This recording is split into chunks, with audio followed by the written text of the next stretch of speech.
इसके बहुत सारे बच्चे थे, बहुत सारे मतलब लिमिटेड था ही नहीं, अनलिमिटेड बच्चे इसका अनलिमिटेड था, ध्यान रखिएगा। कुछ ही का नाम आता है, समझ लीजिए। पहले के जो राजा होते थे ना, शादियां बहुत करते थे, शादी बहुत सारे करते थे। जब शादी होंगे तो बहुत सारे बच्चे भी होंगे। आज हम लोग बात करने वाले हैं बीए पार्ट 1 हिस्ट्री ऑनर्स का पेपर 2। पेपर 2 का ये चैप्टर 7 है। चैप्टर 6 तक हम लोग पूरा अच्छा तरह से चैप्टर कंप्लीट कर लिए, उसका ऑब्जेक्टिव सब्जेक्टिव क्वेश्चन सब समझ लिए थे। अगर चैप्टर 6 तक आपने नहीं देखा है तो उसका लिंक इसी वीडियो के नीचे डिस्क्रिप्शन में दिया गया है, देख सकते हैं। इसी चैनल पर प्ले लिस्ट भी अलग से बना हुआ है, वहां से भी देख सकते हैं। अब ये चैप्टर 7 हम लोग का ट्यूडर काल है। किस काल के बारे में पढ़ना है? ट्यूडर काल। ये ट्यूडर काल क्या है? ये ट्यूडर वंश, ट्यूडर वंश का जो काल है, यानी कि जो समय है, ट्यूडर वंश के शासकों द्वारा जो जिस समय में शासन किया गया उसको ट्यूडर काल कहते हैं। मुख्य रूप से ये ट्यूडर वंश का नाम है। और एक और बात समझिए, वंश कहाँ पर था? ये इंग्लैंड में शासन कर रहा था।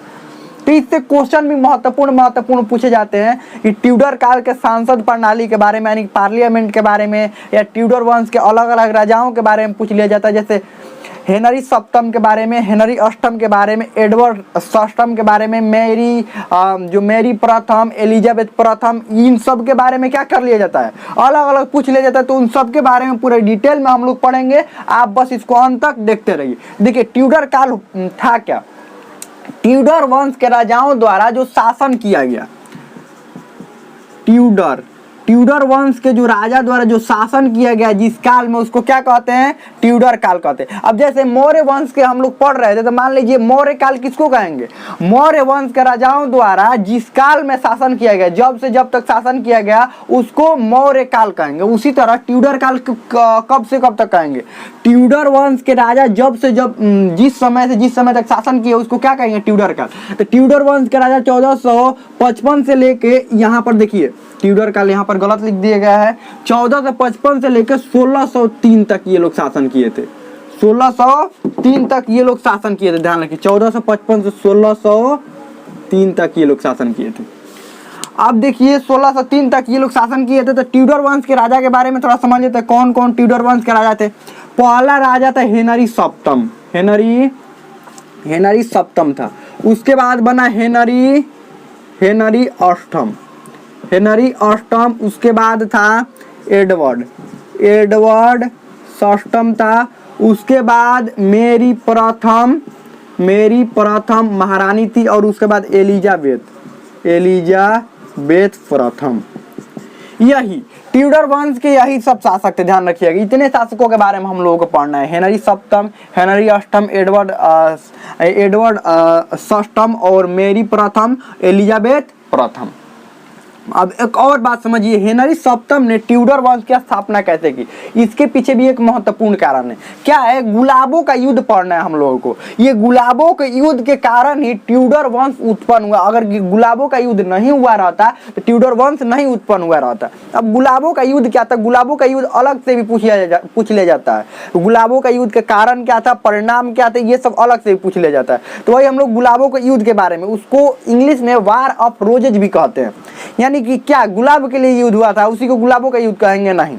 गुलाबों के युद्ध क्या था? एक ऐसे नॉर्मल सा बात समझिए, दो वंशों के बीच में लड़ाई हुआ था। अब ऐसे भी युद्ध दो ही लोगों के बीच में होता है ना, कि 10 लोग आ जाते हैं, 10 लोग आएंगे भी तो दो ही पक्ष रहता है। 5 लोग या 3 लोग एक तरफ से हो जाते हैं और बाकी 7 लोग एक तरफ से हो जाते हैं।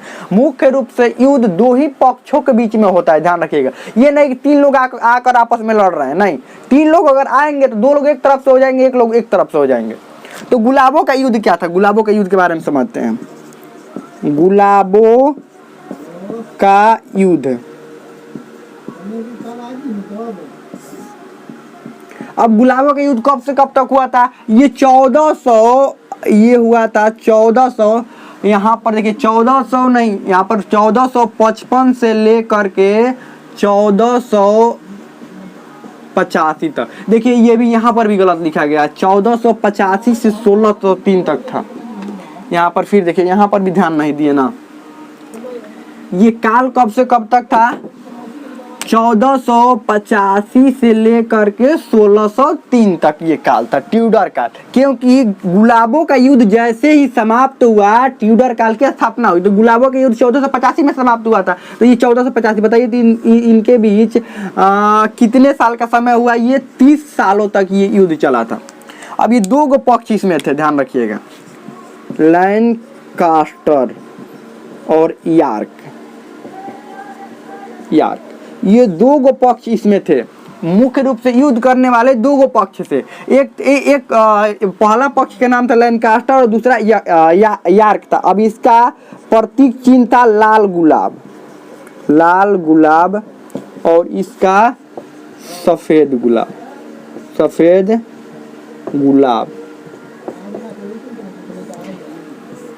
अब देखिए यहाँ पर लैंकास्टर और यार्क, ये लाल गुलाब इनका था सफेद गुलाब। अब समझिए दोनों गुलाब देखे ना, लाल और सफेद। देखिए क्या था युद्ध मुख्य रूप से क्या था, ये दोनों जगह का नाम है।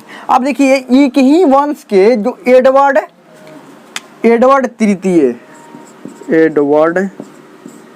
तृतीय मुख्य रूप से कहानी यहीं से शुरू होता है। अब एडवर्ड तृतीय से, अब आप कहेंगे कभी बोल रहे हैं हेनरी सप्तम से शुरू होता है, एडवर्ड तृतीय से। गुलाबों का युद्ध का मुख्य कारण यही था, एडवर्ड तृतीय। इसके बहुत सारे बच्चे थे, बहुत सारे मतलब लिमिटेड था ही नहीं, अनलिमिटेड बच्चे इसका अनलिमिटेड था, ध्यान रखिएगा। कुछ ही का नाम आता है, समझ लीजिए। पहले के जो राजा होते थे ना, शादियां बहुत करते थे, शादी बहुत सारे करते थे। जब शादी होंगे तो बहुत सारे बच्चे भी होंगे, तो बहुत सारे इसके बच्चे थे। लेकिन राजगद्दी पर किसी एक ही का अधिकार होगा ना, सबका तो अधिकार होगा नहीं, किसी एक ही का अधिकार होगा। यानी बहुत सारे जब बच्चे होंगे सबका अधिकार नहीं होगा, और सबको मान लीजिए कोई एक राजा बना और बाकी सबको एकदम साइड कर देगा, किनारा कर देगा, उसको कोई पद नहीं देगा, तो लड़ाई होना निश्चित ही है। क्या ये राजा उस समय नहीं समझते थे कि हमारे जब बहुत सारे बच्चे होंगे तो लड़ाई करेंगे। इनको इससे मतलब नहीं रहता था, इनको इससे मतलब रहता कि शादी बहुत सारा करना है, और जब शादी होगा तो बच्चे तो होंगे ही, तो ये बच्चे भी क्या होते थे, बहुत सारे हो जाते थे। अब देखिए यहाँ से कहानी शुरू होता, इसके बहुत सारे बच्चे थे, लेकिन बड़ा जो बेटा था उसका नाम था हेनरी पंचम था। तो ये ठीक ठाक शासन किया, लेकिन कुछ ही वर्षों के बाद इसकी मृत्यु हो गई। और इसके और बहुत सारे भी इसके बच्चे थे, मतलब इसके बहुत सारे। लेकिन वो क्या करते थे, देखिए राजा मुख्य रूप से राजा का लड़का राजा बनता है, लेकिन जो बड़ा बेटा होता है वही राजा बनता है। तो इसका जो बड़ा बेटा था यही राजा बना। और इधर जब छोटे छोटे सब थे तो इन लोगों को भी कोई ना कोई अच्छा पद दे दिया जाता था। क्या किया जाता था, कोई ना कोई अच्छा पद दे दिया जाता था। तो इधर भी अब हेनरी पंचम के बाद राजा कौन बना, हेनरी षष्ठम राजा बना। अब मुख्य रूप से कुल कहानी यहीं से शुरू होता है। और इधर भी क्या हुए, इधर भी अच्छे पदों पर इनको रख लिया जाता था। जो भी इधर इसके जो वंशज थे, बाकी जो बच्चे जो भी होते थे, उनको अच्छे पदों पर रख लिया जाता था। और इधर में एक था रिचर्ड ऑफ यार्क। इसको क्या कहा जाता था, रिचर्ड ऑफ यार्क। इसी का वंश का था, इसी का लड़का था, ध्यान रखिएगा। इसी के लड़का का क्या था, लड़का था। और इधर ये हेनरी सिक्स बना, रिचर्ड ऑफ यार्क इधर अच्छे पद पर था। अच्छे पद मतलब संरक्षक के पद पर था। अब संरक्षक क्या होता है, राजा का संरक्षक क्या होता है, मतलब राजा की जो पूरी जिम्मेवारी है इसी के पास थी। सब चीज हिसाब रखना, सैनिक किधर कितने जाएंगे, किधर सैनिक आएंगे, किस लड़ाई करना है, कौन मंत्री होंगे, कौन सेनापति होंगे, क्या होगा। राजा का अधिकतर कार्यभार यही देख लेता था, लेकिन राजा के अनुमति से ही सब कार्यभार करता था, सब काम करता था। ये ठीक ठाक था। अभी लड़ाई वड़ाई इन लोगों में कुछ नहीं हो रहा था, ध्यान रखिएगा। यार्क इनको क्यों कहते थे, क्योंकि ये जिस जगह पर ये रहता था, इसको ये उस जगह का यार्क नाम था। ये लैंकेस्टर, ध्यान रखिएगा। और ये लैंकेस्टर, इनको क्या कहा जाता था, लैंकेस्टर कहा जाता था, ध्यान रखिएगा। ये इधर वाले को हेनरी जो थे, इनको लैंकेस्टर कहा जाता था, इनको यार्क कहा जाता था, इधर वालों को यार्क। अब हेनरी षष्ठम की शादी हुई, इसकी पत्नी आई। कहानी यहीं से सब चालू हो गया। शादी होने के बाद ही कहानी चालू, मारामारी चालू हो गया। यहीं से मारामारी चालू हो जाएगा, लड़ाई वड़ाई यहीं से चालू हो जाएगा। पत्नी जो थी वो क्या चाहती थी, वो सब संरक्षक वाला जिम्मेवारी यार्क के पास था। तो ये चाहती थी कि कभी रिचर्ड ऑफ यार्क का दिमाग घूम गया तो इसको राजा के पद से हटा ना दे, इसको क्या कर दे, राजा के पद से हटा ना दे। और ये बहुत ही बुद्धिमान था, ध्यान रखिए, बहुत ही बुद्धिमान था। इसका सारा कार्यभार देख लेता था। इसको बहुत ही कम राज में बहुत कम ही शामिल किया जाता था। अब क्या हुआ कि बहुत सारे युद्ध होते थे उस समय, तो इनको क्या हुआ, इंग्लैंड की वैसे भी युद्ध करने से हालत खराब हो गई थी, सैनिकों को भी हालत खराब हो गई थी, और राजकोष पूरी तरह से खाली हो गया था। अब देखिए इसके कभी कभी पागलपन का दौरा पड़ता, ध्यान रखिएगा। हेनरी षष्ठम को कभी कभी पागलपन का दौरा पड़ता था। हो गया ये पागल, क्या हो गया, पागल हो गया, उसी समय पागल हो गया। ये इसकी शादी होने के बाद ये इसको वैसे ही पहले से पागलपन का दौरा पड़ता था, और शादी होने के बाद ये क्या हुआ, कुछ समय के बाद जब इसको देखिए राजकोष खाली हो गया, लड़ाई होता था, ये युद्ध में ये लोग हार जाते थे, तो इसका दिमाग क्या होगा, ये पूरी तरह से पागल हो गया। जब पागल हो गया तो राजा का संरक्षक जो होता है वही क्या बन जाता है, राजा। रिचर्ड ऑफ यॉर्क राजा बन गया। अब इसकी पत्नी को जो शक था, जिस बात का डर था, वही हो गया, ये क्या बन गया, राजा। लेकिन इसको ज्यादा कुछ ये नहीं था कि हम ही राजा हमेशा रहेंगे, इसको राजा नहीं बनने देंगे। 2 साल के बाद, ठीक कितने साल, 2 साल, 2 साल के बाद ये ठीक हो गया। क्या हुआ, 2 साल के बाद हेनरी षष्ठम जो है, हेनरी षष्ठम जो है वो ठीक हो गया। तो इसने, रिचर्ड ऑफ यॉर्क ने इसको क्या बना दिया, राजा बना दिया, हेनरी षष्ठम को राजा बना दिया। लेकिन इसकी पत्नी पहले से षड्यंत्र कर रही थी कि इनको कैसे भी करके हटाना है, रिचर्ड ऑफ यॉर्क को कैसे भी कर। जब ये ठीक हुआ तो इसने, पत्नी ने इससे कहा कि देखिए आपको आपके पागलपन का दौरा पड़ने के बाद क्या हुआ, ये राजा बन गया और आगे आपके जो भी आपके बच्चे होंगे, आपके पुत्र होंगे, ये राजा नहीं बनने देगा। तो इसीलिए कीजिए कि इसको पद से हटा दीजिए, किसी और को बना दीजिए, इसको मत, ये बहुत ही चालाक है, ये है वो, बहुत सारी बातें इसकी पत्नी ने इसको कहा। जैसे ही ठीक हुआ 9 तरह की बातें करने लगी। अब ये पागलपन के दौरा से ठीक हुआ है, तब तक कई तरह की बातें इसकी पत्नी ने किया और इसको भी दिमाग उतना ठीक ठाक काम नहीं कर रहा था। इसको क्या कर दिया गया, पद से हटा दिया गया। जब पद से हटा दिया गया, बताइए इतना अच्छा संरक्षक का जिम्मेवारी निभा रहा था ये, जब इसको पागल होने के बाद, भी ये राजा बना रहा, संरक्षक की जिम्मेवारी निभाता रहा। पागलपन जैसे ही ठीक हुआ, अपना राजा का पद से हट गया, फिर वापस संरक्षक का पद पर आ गया। तो बताइए ऐसे इंसान को अगर उसके पद से दोबारा हटाया जाएगा, ये कहकर कि तुम राजा, फिर कभी भी तुम इसको हटाकर राजा बन सकते हो या कुछ भी कर सकते हो, इसीलिए हटा दिया गया, तो बताइए इसको कितना गुस्सा आएगा। इसने अपनी अलग सेना बनाई, क्योंकि पहले से दिमाग ताकतवर था इसका, अलग सेना बनाई और 1455 के बाद से लड़ाई चालू हो गया इसमें और इसमें, इन दोनों में लड़ाई चालू हो गया। अब लड़ाई चालू, कभी ये जीत जाता था तो ये, अब जब कहा कि हमारा नाम हो ही गया है कि हम राजा बनेंगे और हम इसीलिए हमें हटाया गया, तब लड़ाई करके अब राजा बनेंगे ही बनेंगे।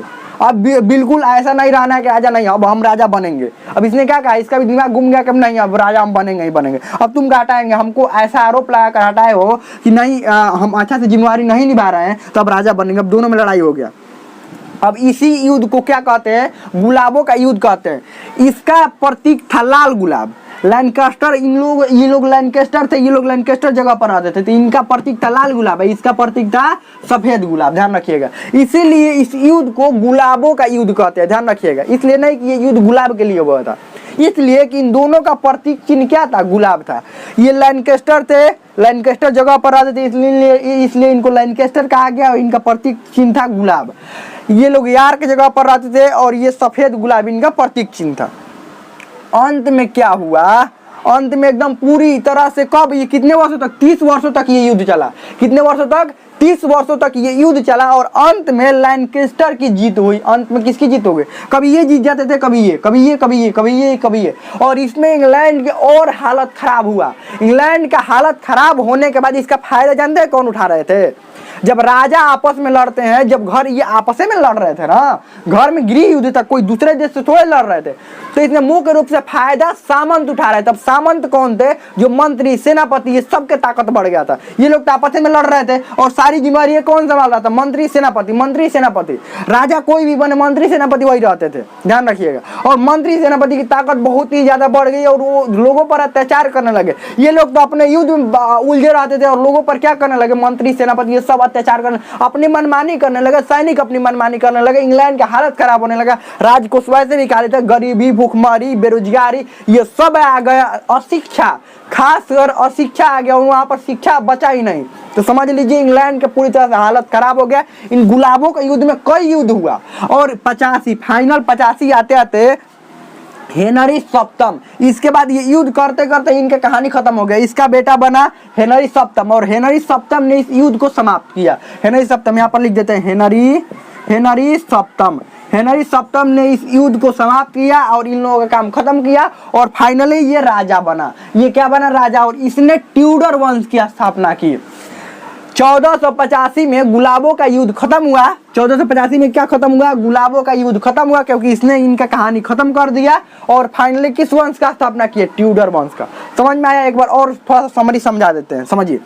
ये कहानी शुरू होता है एडवर्ड तृतीय से। इसके बहुत सारे बच्चे थे, लेकिन जो बड़ा लड़का था, जो बड़ा पुत्र था राजा, वही बनेगा। तो हेनरी पंचम राजा बना, और बाकी जो पुत्र के लड़के थे उन लोगों को क्या किया गया, अलग अलग बड़े बड़े पद दे दिए गए। उसके बाद हेनरी षष्ठम बना, इसी का बेटा शासक बना। अब क्या हुआ, इसकी शादी हुई और ये रिचर्ड ऑफ यॉर्क इधर इसके बाकी जो वंशज थे उसके लड़का था, और ये अच्छे पद पर था, संरक्षक के पद। इसके शादी होते ही पत्नी ने क्या कहा, ये तो पता ही आपको। पत्नी ने शादी होते ही इसकी पत्नी के दिमाग में था कि ये कहीं राजा ना बन जाए। तब तक ये पागलपन का दौरा पड़ने लगा, पागल हो गया। 2 साल पागल रहा, तब तक राजा ये बना, और राजा की जिम्मेदारी बहुत ही अच्छा से संभाला। लेकिन जैसे ही ये ठीक हुआ, इसने इसके पत्नी ने कहा कि इसको हटा दीजिए। तो इसको क्या किया गया, हटा दिया गया, जिसके कारण ये विपक्ष में हो गया और इससे युद्ध करने लगा। वहीं से गुलाबों का युद्ध शुरू हुआ। इन लोगों का लाल गुलाब था, इन लोगों का सफेद गुलाब प्रतीक चिन्ह था, ध्यान रखिएगा।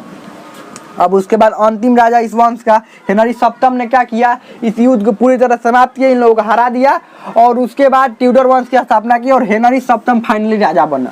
हेनरी सप्तम राजा बना फाइनली। अब देखिए यहाँ से कहानी चालू होता है। हेनरी सप्तम राजा बना तो क्या इसके पास कोई समस्या नहीं रही होगी, बताइए, कोई समस्या रही होगी कि नहीं रही होगी? बहुत सारी समस्याएं थी यहाँ पर, बहुत सारी समस्याएं थी। क्या थी? पहले बात, यहाँ अब गुलाबों का युद्ध समाप्त होते ही यहाँ पर गरीबी, बेरोजगारी, भूखमरी थी। देखिए क्या क्या समस्याएं थी। समस्या क्या क्या था, समस्या यहाँ पर समस्या क्या क्या था? गरीबी, देखिए क्या क्या था, गरीबी, भूखमरी। कहाँ पर? इंग्लैंड की बात कर रहे हैं। बेरोजगारी, अशिक्षा, मतलब पूरी तरह से इंग्लैंड का हालत खराब हो गया था। दोनों वंश आपस में लड़ गए थे। और एक बात, सामंतों का ताकत में वृद्धि, ताकत यानी शक्तियों में वृद्धि। ताकत यहाँ पर ना लिखकर यहाँ पर शक्ति रहेगा तो अच्छा रहेगा। शक्तियों में वृद्धि हुई। सामंत की शक्ति में क्या हुआ, वृद्धि हो गया। अब क्या हुआ, ये लोग सामंत अब राजा के बातें नहीं। अब जब हेनरी सप्तम बना ना, फाइनली डिसाइड हो गया हेनरी सप्तम राजा बनेगा और यहाँ से ट्यूडर वंश का स्थापना हो गई। तब ये सामंत बातें नहीं मानते। तब सामंत में कौन कौन थे? मंत्री, मुख्य रूप से मंत्री थे। इनके पास बहुत सारे शक्तियां हो गई थी। इसने कहा कि ये सब सामंत के शक्ति कमजोर कर। देखिए, ये अगर डायरेक्ट कहता कि सामंत अब नहीं होंगे तो मंत्री, सेनापति सब विरोध कर देते कि काहे नहीं सामंत होंगे। तो क्या करना होगा, देखिए, किसी को भी डायरेक्ट उसके पद से नहीं हटाना होता है। शक्ति कमजोर कर दीजिए उसको, वो कुछ काम में नहीं कर पाएगा। शक्ति क्या कीजिए, कमजोर कर दीजिए, वो कुछ काम में नहीं कर पाएगा। जैसे तो इसने क्या किया, सामंतों की शक्ति बहुत ही कम एकदम छोड़ दिया, सब शक्ति अपने हाथ में ले लिया, तो सामंत का कोई वैल्यू नहीं बचा। अब समझिए, किसी को बहुत ही कमजोर कर दीजिएगा तो उसका वैल्यू बचेगा नहीं, उसको हटाने की बजाय उसको कमजोर कर दीजिएगा तो कोई वैल्यू नहीं बचेगा। तो इसको भी क्या कर दिया गया, सामंतों को कमजोर कर दिया इसने, सारी शक्ति अपने पास ले लिया। सामंत की शक्ति अब ज्यादा नहीं रहेगा, अब हमारे पास रहेगा। गरीबी, भूखमरी, बेरोजगारी, अशिक्षा, इस सभी समस्याओं का समाधान करने के लिए क्या चाहिए, धन चाहिए। क्या चाहिए, धन। और धन इसका एकदम कोष बिल्कुल खाली था, कोष में पैसे नहीं था। अब बताइए इस समस्या से कैसे निपटा जाए। इसने धन एकत्र करने के लिए क्या किया, कर्ज लेना शुरू किया। पहले तो कर जो मिलता था लोगों पर कर लगाया, ज्यादा कर नहीं लगाया क्योंकि पहले से ही गरीबी थी। उसके बाद कर्ज लिए। किससे? व्यापारी। आपको पता है व्यापारी धनी होते हैं। व्यापारी और जो भी धनी वर्ग थे, धनी वर्ग, उनसे कर्ज लिया। बाकी अलग अलग क्षेत्रों से इसने कर्ज लिया और ये सब में सुधार। पहले इसने शिक्षा में सुधार करना शुरू किया, क्योंकि लोग जब शिक्षित होंगे तभी कुछ आगे बढ़ सकता है काम, चाहे कृषि वाला भी काम हो, अगर लोग शिक्षित होंगे तभी आगे बढ़ सकते हैं। तो इसने शिक्षा पर बहुत अच्छा काम किया। क्या किया इसने, शिक्षा पर बहुत अच्छा काम किया, और इसने शिक्षा पर सबसे पहले ध्यान दिया, और यहाँ पर नए नए स्कूल, कॉलेज, विश्वविद्यालय सबकी स्थापना करवाया। जो भी पैसा मिला, स्कूल, कॉलेज,